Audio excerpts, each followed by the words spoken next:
আসসালামু আলাইকুম ভিউয়ার্স, আমি doctor Farzana Islam Khan, associate professor হিসেবে কাজ করছি তাইরুসেন আন্ডারগ্রাড মেডিকেল কলেজ হাসপাতালে। আপনারা আমার ভিডিওগুলোতে দেখিয়ে থাকেন। আজকে আমি আরেকটি সচেতনমূলক ভিডিও দিব যে আমাদের দেশে কিন্তু জরামুখী ক্যান্সারের পরিমাণ কিন্তু বেশি অন্যান্য দেশের তুলনায়। আজকে আমরা জানবো যে জরামুখী ক্যান্সার কাদের হওয়ার চান্সটা বেশি থাকে। আমাদের কিন্তু এখন আমরা চেম্বারে প্রচুর পরিমাণে দেখা যায় টিনেজ প্রেগন্যান্সি পেয়ে থাকি।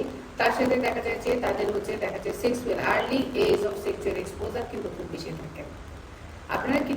আপনারা জানবেন যে একটা ভাইরাস যেটাকে বলে যে এইচপিভি ভাইরাস মানে হিউম্যান প্যাপিলোমা ভাইরাস, যেটা সেক্সুয়ালি যেয়ে থাকে, এই ভাইরাসের ইনফেকশনে কিন্তু জরামুখী ক্যান্সারের প্রবণতা বেড়ে যেয়ে থাকে। এছাড়া আদার অনেক কিছু ফ্যাক্টর আছে যেটা জরামুখী ক্যান্সারের পরিমাণ বাড়িয়ে দিয়ে থাকে।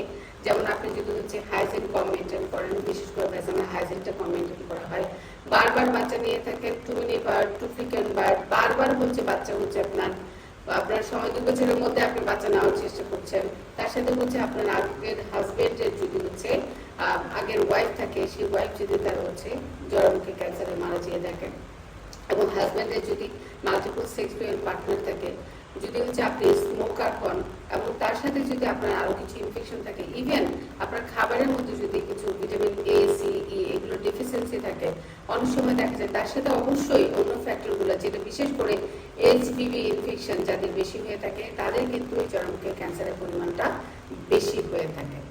এই জরামুখী ক্যান্সার যাদের প্রবণতা বেশি থাকে, ইভেন আমরা সাধারণত বলে থাকি যেহেতু আমাদের দেশে জরামুখী ক্যান্সার বেশি হয়ে থাকে, এই জন্য 15 বছরের নিচে মেয়েদেরকে আমরা সাধারণত বলে থাকি আপনারা এইচপিভি ভ্যাকসিন দিয়ে দেন। সেই ভ্যাকসিনটা আমরা সাধারণত বলে থাকি 15 বছরের নিচে একটা নিবে, 6 মাস পরে আরেকটা নিবে। আর যারা 15 বছরের পরে আছেন তারা একটা নিবে, 1 থেকে 2 মাস পরে আরেকটা নিবে, আবার 6 মাস পরে আরেকটা নিবে। সুতরাং সচেতন হন এবং সবাইকে সচেতন করুন জরামুখী ক্যান্সার